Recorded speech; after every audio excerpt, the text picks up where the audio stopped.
Hello, everyone. Welcome to another episode of Sreshtha, Purposefully Passionate about Domestic Abuse Awareness.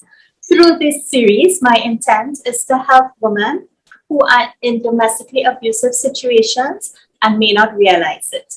Mostly, we recognize abuse as physical, but abuse can also be mental and emotional, and a host of other things. In this series, I invite survivors, I invite lawyers, I invite therapists, and I invite healers. So today we are going to have an episode on healing to give you an idea of alternative things you can do to help you through your journey. On this episode, we're going to talk about and share an actual healing experience using Reiki, Shamanic Reiki, and sound healing. So I'm really excited to have a new friend that I made on Clubhouse. Her name is Shonne Williams. Throughout Shonne's life, she has always done what her parents asked of her, even down to her major in college. She has spent over 20 years in healthcare. She is a medicine woman in her family. She has always felt that she has a purpose, but did not know what. When people look at her from the outside, it appears that she has it all together. Once she allows you into her space, you will realize she is a progress each day. She's a work in progress, each day. In her journey, she has battled with abandonment issues, bouts of depression, being known as the black sheep of the family, and sexual abuse. After growing up in the church most of her life, 2 years ago, she made a conscious decision to stop going as she felt a pulling from the divine God, the creator, to really sit down and deprogram herself. She was first introduced to essential oils and its healing properties, which really resonated with her, especially since she does not take medication. From there, she went into learning about Reiki, to having a healing session, and now she is a Reiki master. She started collecting crystals, which was totally new for her. She felt another pull to study about the crystals and their healing properties. She kept stumbling across hibiscus moon crystal during her research and decided to take the course. To date, she is a certified crystal healer. It is her purpose to create a sacred space to help light beings learn to heal through Reiki and crystal healing. Welcome, Shonne. Thank you so much. Thank you for this wonderful opportunity. I'm so glad to have you. So Shonne is actually from Virginia, and she has agreed to tell us all about everything I just spoke about in respect of the Reiki healing, the Shamanic Reiki, and sound bath healing. But first, she's going to tell us a little bit about herself. Thank you again so much. I'm so humbled and blessed and just honored. A little bit about me. I am from Northern Virginia. I am a mother to a 25-year-old. I had her while I was in college, so I raised her by myself and still raising her, even though she doesn't live with me. But still, nonetheless, the beauty of being a parent is being able to take what you experience and change it for when you do have children, changing the dynamics, changing the things that you were going through and learning, and just giving them something more than what you might have had. I did come from a good home, but I also felt as if I always did what my parents asked me to do. So it was always appeasing them, never having a voice. So with not having a voice, I always felt like I was walked over. I was not, everyone else was looked at, but not me, not to say woe is me or anything like that. But a little bit about my family, I always say that I come from a Brady Bunch style family, meaning that my father had 6 children from a previous marriage or relationship, and I was the baby of his children. And then at that time, my biological mother left when I was 7 years old. So that's where the first part of abandonment comes from. Still to this date, we don't know if she's alive or not. I've had to legally declare her deceased. So that's something to deal with each day. But I pray that her, wherever she might be, whether it's in the living form or in spiritual, that her soul is continuing to rest easy. During that time, with her leaving, I have older siblings. As I stated, I'm the youngest. I watched my siblings actually move out of the house. So that was, again, abandonment issues, because my father remarried later on and a new set of family came into the picture. But you don't know, as being a child, you don't know what's being, the dynamics, the conversations that's being had. In my eye, my perception is that I watched my older siblings leave and a new set of siblings come in. So then you had to learn that all over again. Like, what is it like being with other people that you don't really know? Oh, a person that's a mother figure, but this is not your mother and you don't recall your mother. So those type of things.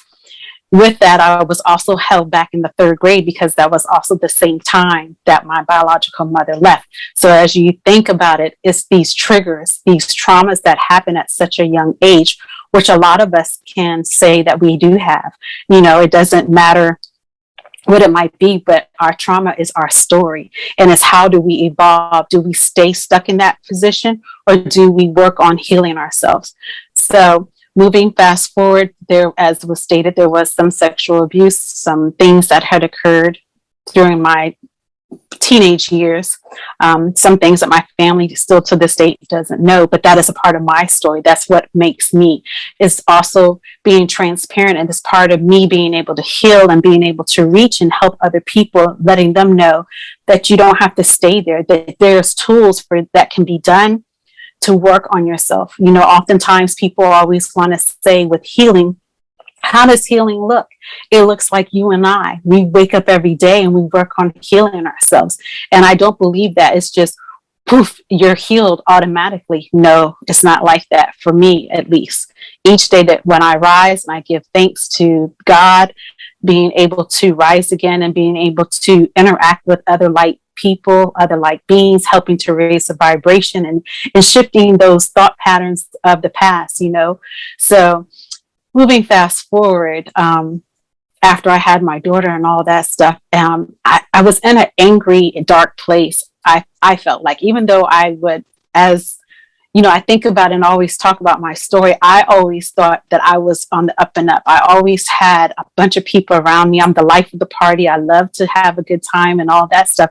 But, when you go behind closed doors, that's the time that everything comes in, right? So that's the time when you really get to think about your finances, your situation, how do your self-esteem, what do you look like? Oh, did you gain weight during pregnancy? Did you lose weight? Oh, you have stretch marks. So all these different things come to play, but you still can't sit there.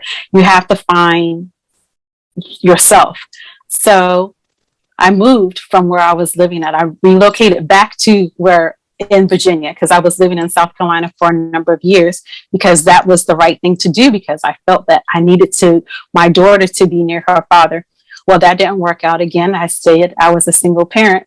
And so no bashing or anything of that nature, but you can only sacrifice for so much. And then you have to wake up and say, enough is enough. And what's the best look for your child?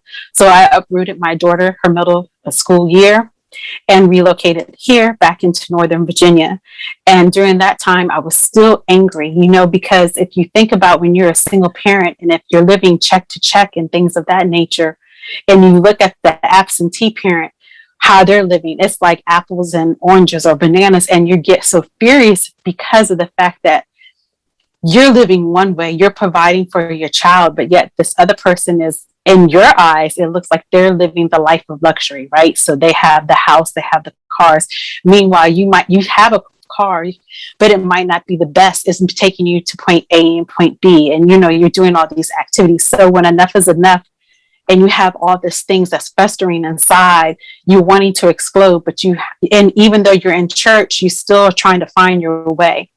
So I think it was around 2016 or 2017, and I grew up going to church. My father was a bishop, and all that stuff. And so, people like, oh, you're a preacher's kid and all that stuff. But I always tell people, I'm different. He's the preacher. So it's like preachers' children always have this, I don't know, people always want to put you in a box that we're the rebels, we're the bad children. But at the end of the day, when you're a human being first, and whatever it is that you're doing, this is what was already ordained through the divine through God. So this is a part of your story, is how do you overcome these circumstances, right?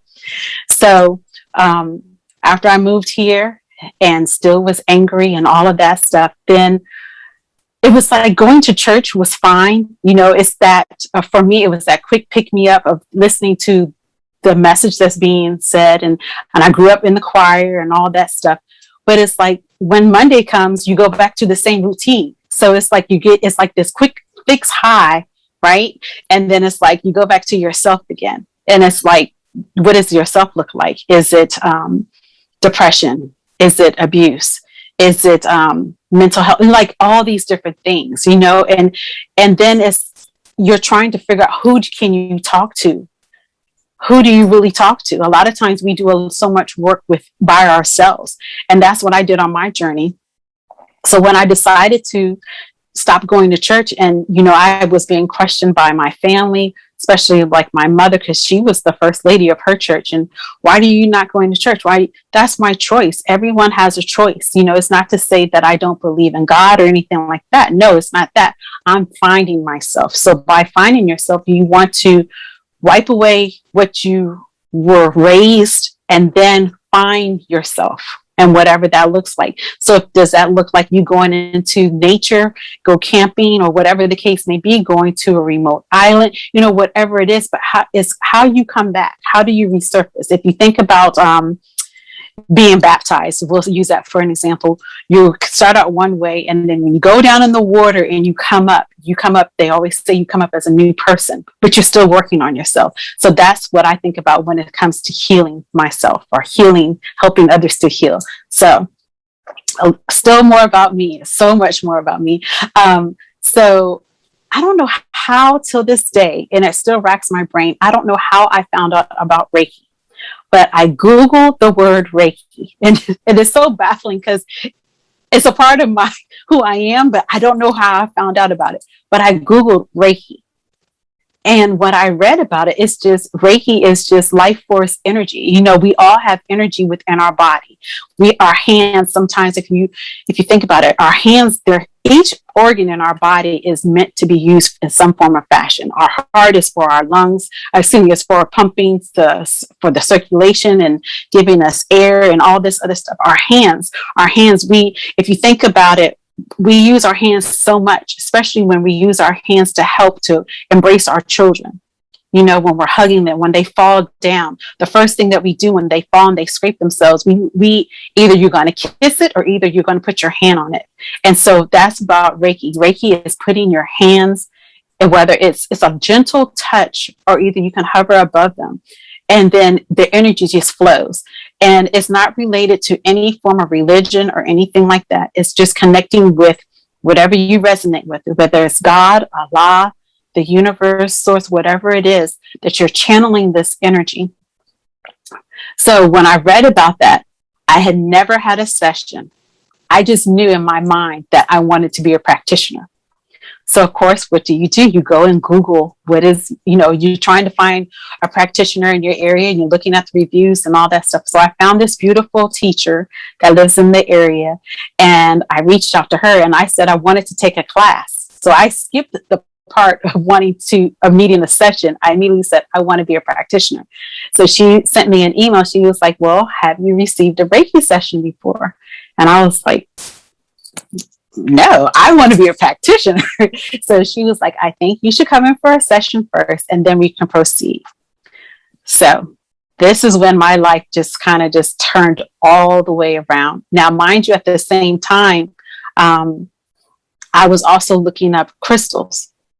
Never heard of crystals before either. I always love hearing people say that as a child, for them, that they were always drawn to crystals or rocks or things of that nature being outside. Now, me growing up, I was outsider, right? But a lot of times me being outside was to help doing chores, cutting, helping with cutting the grass or sweeping the grass after it was cut, or help bringing in the firewood and all that, those type of things. So it wasn't really connecting to nature as a lot of people growing up said that they did. So those two things were on my mind, Reiki and crystals. So I go for my session. And I had never told anybody what the two things that I was interested in.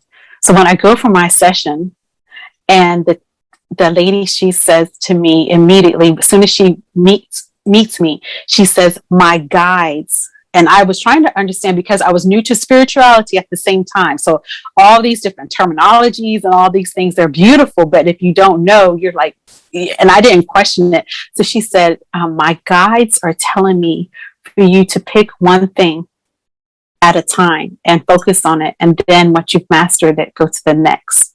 I will never forget that.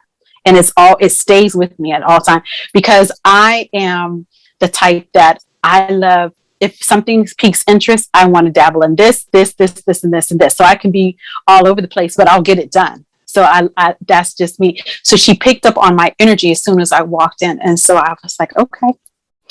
And so it was dimly lit in her home, and soft music was playing, and I sat there, and then she said, "Okay, you ready to get on the table?" I had no idea what was going to happen next. I was so nervous. But why are you nervous? So, because it's the unknown. And when I tell you that when I laid on the table, my eyes were batting so fast, that nervous bat that your eyes can do. And so I was like, you have to relax. Like, I was internally, I'm telling myself, you have to relax. You have to relax. And so eventually I started to relax. But when I tell you that it was the most beautiful session I have ever experienced. So what happens, your eyes are closed the entire time. And what I tell my clients when they come over, whether it's in person or, when they come in for in person, because when it's distance, it's a little bit different. But in person, I always explain who's in my home. The reason why I say that is because the energy goes wherever it's needed. Even though I might be working at your crown chakra, you might feel as if somebody might be touching you, let's say at your shoulders or your stomach or your feet, right? So it's almost like, who else is here with you?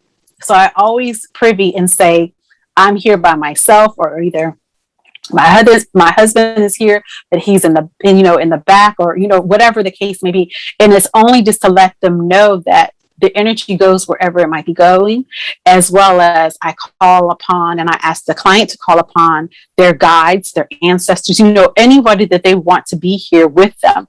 So that way you can really connect and encompass everything a part of that session. So with me laying on the table, I literally wanted to open my eyes up, because I was like, I feel this lady at one place, but who is touching me at my feet? And so it's almost like you want to wake up, but you really just want to honor whatever that you're feeling. And so when I tell you, it was just so beautiful. When I turned, so with Reiki, we give Reiki on your front and on your back. When I turned over and laid on my stomach, that's when the breakthrough happened for me. I literally felt like I received wings on both of my shoulder blades. And it was so beautiful. And I remember just going like this, like birds flapping their wings. And it was just so beautiful, the fact that I just started crying. And that's one way that we release when we're having energy work. So there's various forms of releasing, whether it's crying, whether it's burping, whether it might be passing gas. So those are the releasing from those traumas that are coming out, which are good, is healthy. And that's what you want, So after the session was over, I remember it was a cloudy but sunny day. I think it had just rained. And I always tell my clients this too. It's almost as if you get, as I was using the analogy of being baptized and coming up, it's like you have a fresh start at everything. Like your vision is different. Your sense of taste, all your senses are heightened. Things that you were taking for granted of doing or hearing or seeing or feeling is heightened now. So when I walked outside after the session, I walked outside of the house, and I happened to look up at the sky. And normally when you see a rainbow, it's like, oh, it's a rainbow. But this time it was like, it's a rainbow. And matter of fact, it was a double rainbow. So it was like confirmation and healing all in the same token of like, wow, whoever was here with me, they're really here. Like the angels are here, like your ancestors are here. And then at night for a long time, my eyes were so sensitive because with seeing, it was like I could see a light, but then I could really see everything around the light. So it was the same colors of the rainbow. I could see that off of the light of a car or a light of a candle that's being a candle flame and stuff like that. So those same rainbow colors, which ironically are the same colors of the chakras. And so with that, that was just the pivotal moment for me with Reiki. So then I went ahead and I took her classes to become a Reiki practitioner. And I actually did Reiki 1 and Reiki 2 on a Saturday and Sunday class.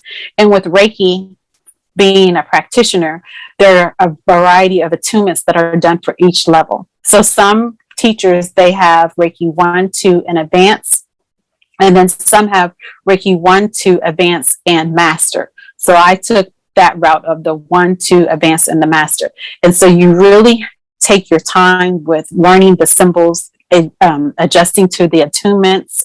With Reiki, you can give Reiki to plants, to animals, to yourself, so to your car, over your food. So it's a beautiful, beautiful,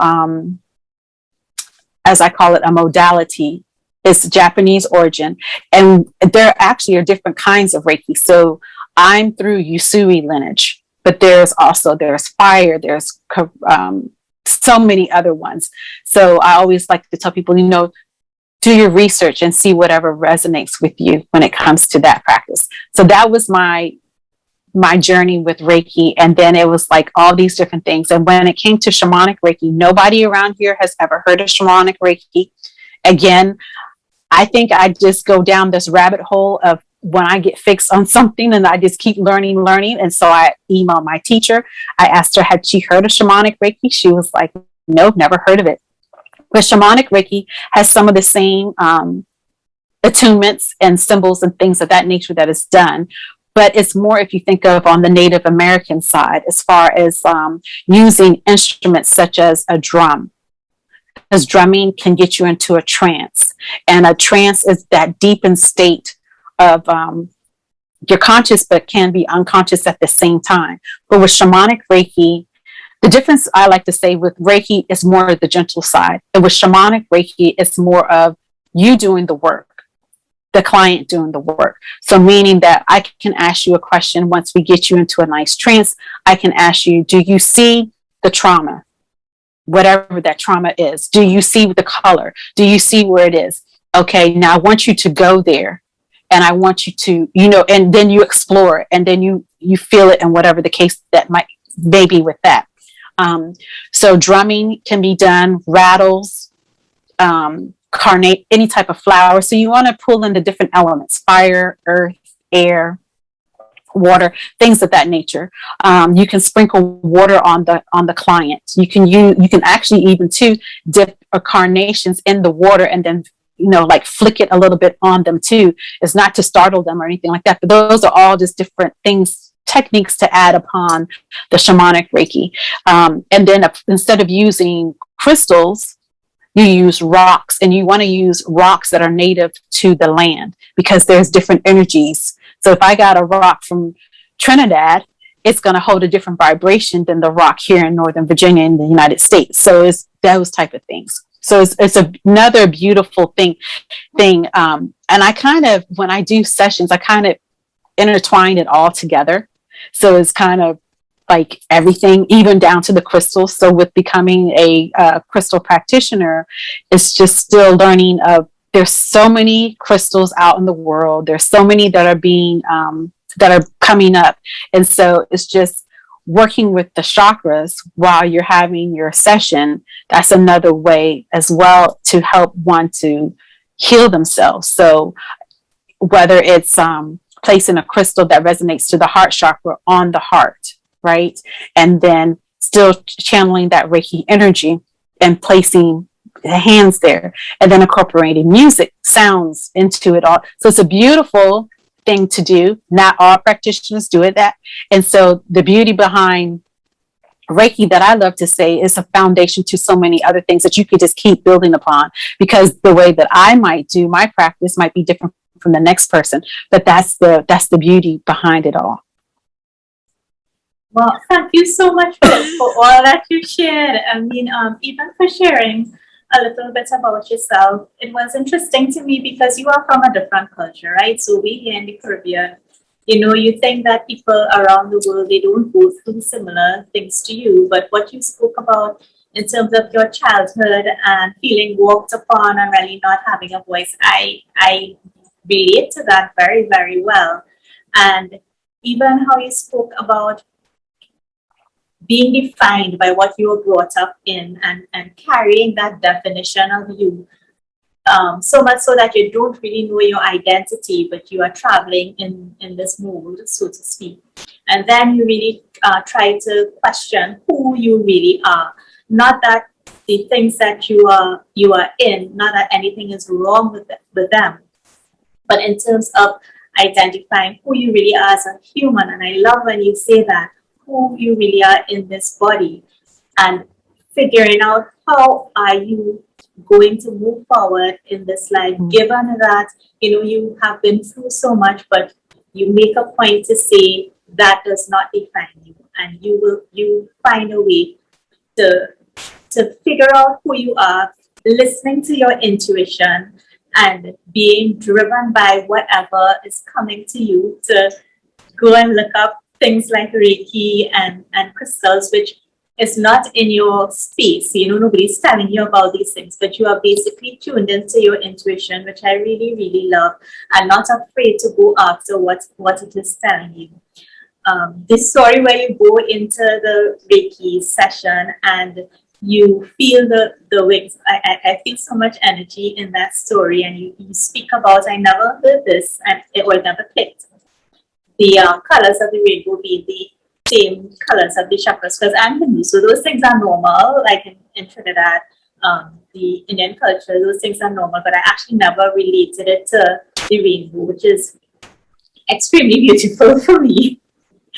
And even with respect to the Reiki session, so I have been to Reiki sessions, and you actually do feel, well, I'll just talk about my experience.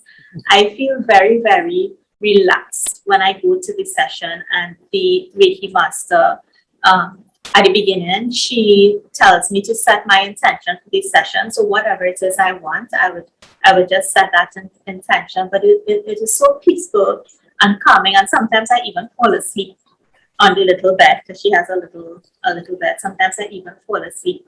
But then when I wake up, I feel so rejuvenated. And you spoke about noticing the rainbow. It's like when you walk outside, the color is so much more vibrant.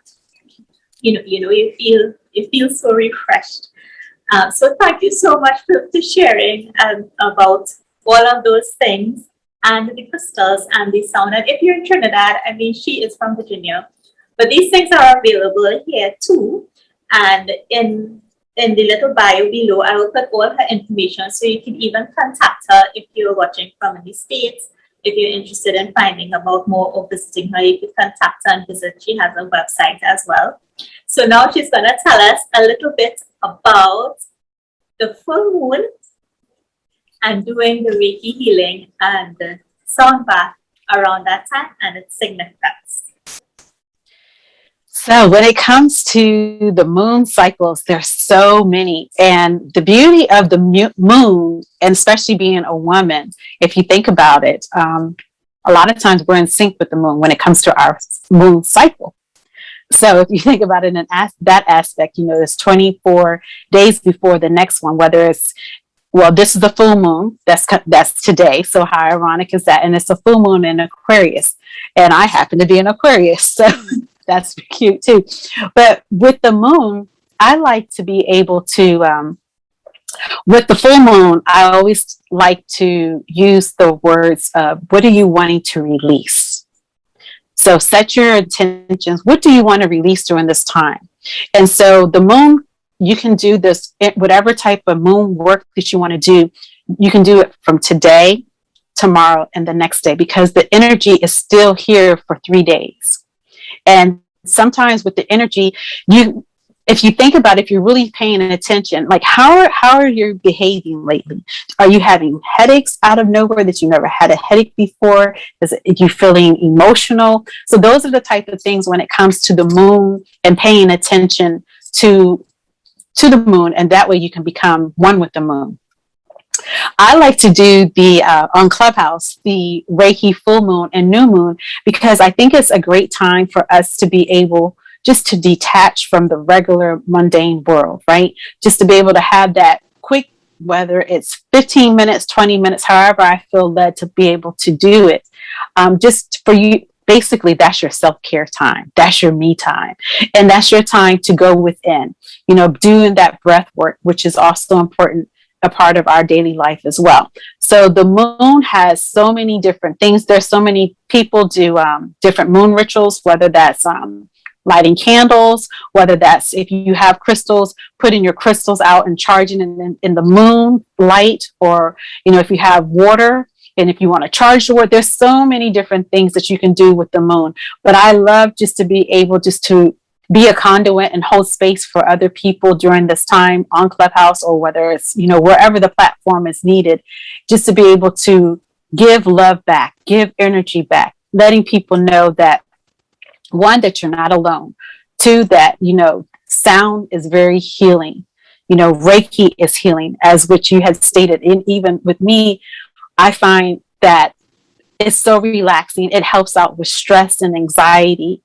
Like the last time that I had a session was 2 years ago. So being a practitioner, it's like you have to think about yourself too. But when I finally went and had my session for myself, I was energetic. So everyone's, whatever that your experience is different. And that's another beauty behind having Reiki itself.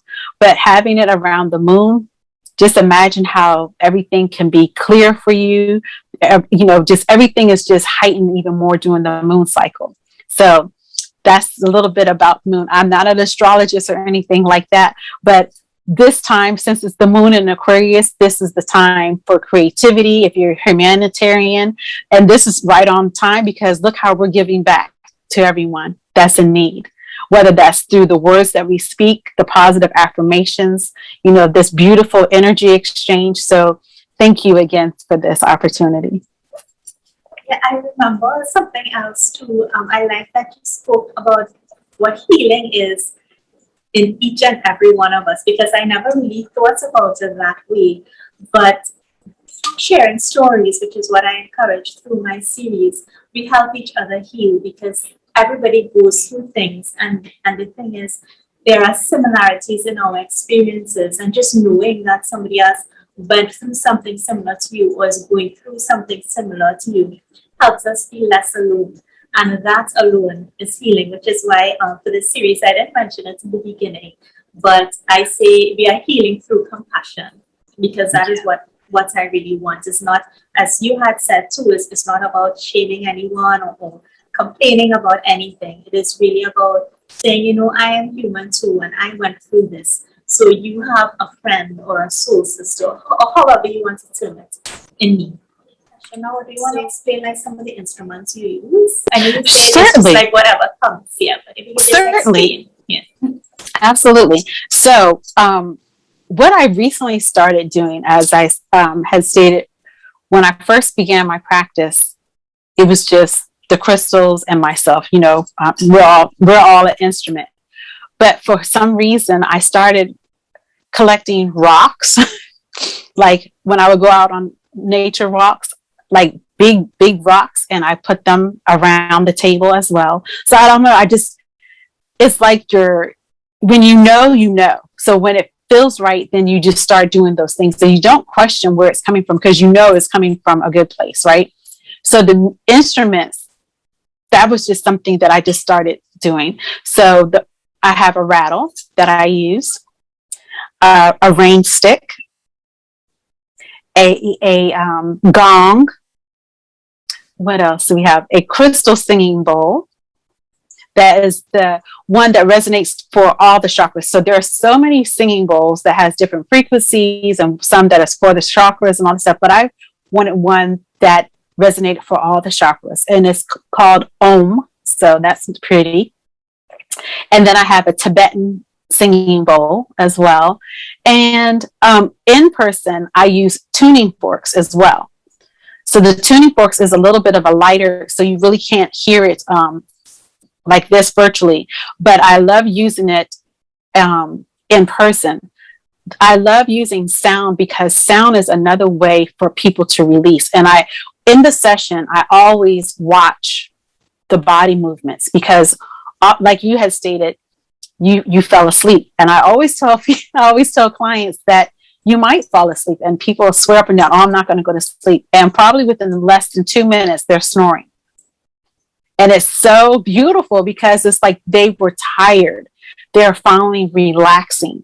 And then the body, it reacts to whether it's the energy from the Reiki or the sound. So I love seeing whether it's a twitch in the arm, a twitch in the leg, or either if there's tears that's just streaming down their face, whatever it is beautiful, just absolutely beautiful. So music for me, as I stated, I sang in choirs, in church, in school, and all that stuff. And then music itself is so vibrant. There are some songs and all that stuff that can be to some, if you depict it that way, depressing and sad and all that stuff. But at the end of the day, it's a story, right? And so we all have a story. And so movement is a beautiful way of shaking up the chakras. Music, the instruments being used, is a great way to help bring balance into the chakras. Oftentimes we don't even focus on our legs. We need to, and I say this all the time, give thanks for your body every day. Like, be intentional, give thanks, go call out each part, whether it's your spleen, your lungs, your stomach, give thanks, even though we have, we don't like looking at ourselves in the mirror, and we might body shame our own selves. We're our worst critic. We are sometimes our own trauma versus speaking life and being positive to ourselves. So I just find music just to be something that's calming, and I didn't get certification for it. There are some things I truly believe that you might need certifications for, such as Reiki, because it's attunements involved.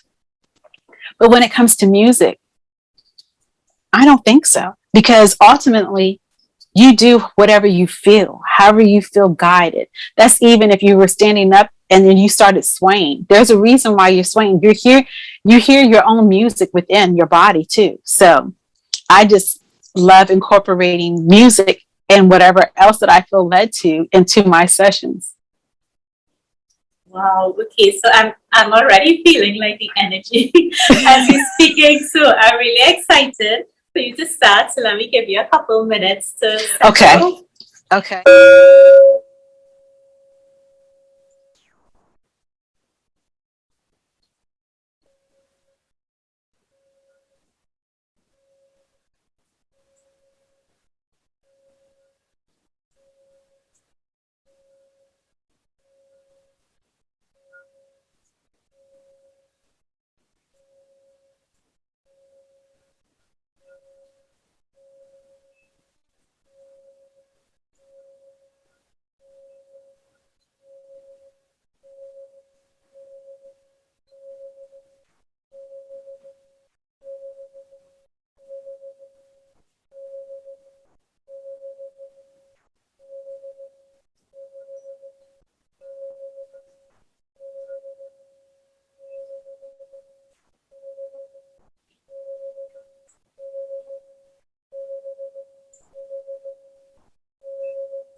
Thank you. So I'm still feeling the energy, so I still feel a little bit drunk. You know, you feel like you're still sleeping, but drunk is probably not the proper word. But thank you so much. So I remember the first time I was new to Clubhouse, and I don't know how come, maybe because I followed you, it came up on my as a notification. But the first time I had a session with Shonne, I was like mind blown. First of all, it was the coolest thing to see Reiki and sound bath on my phone. And then I had to do it while I was working too, right? Because these things are during the day. So I just had it on. I couldn't sit and take it in fully like how I did just now. But I had it on, but I was still kind of doing my work. But the songs that she used, to me, puts you in such a different mood. So I really want to thank you so much, Shonne, for taking your time, for sharing your story, first of all, for sharing your story, for sharing how you came into these healing practices and the beautiful things around it, and for even sharing a session with us. Before I end, I would just ask you, is there any message you want to give or anything you want to say before we end? I just want to encourage those that each day that you wake up, give thanks, because there are so many people who didn't wake up the next day. So many people left, as we might say, too soon. We all have a contract. So be sure that you live each day with love, with grace, with ease. Be gentle to yourself. Drink water. Find a soul tribe to talk to. Know that your journey should not be done by itself.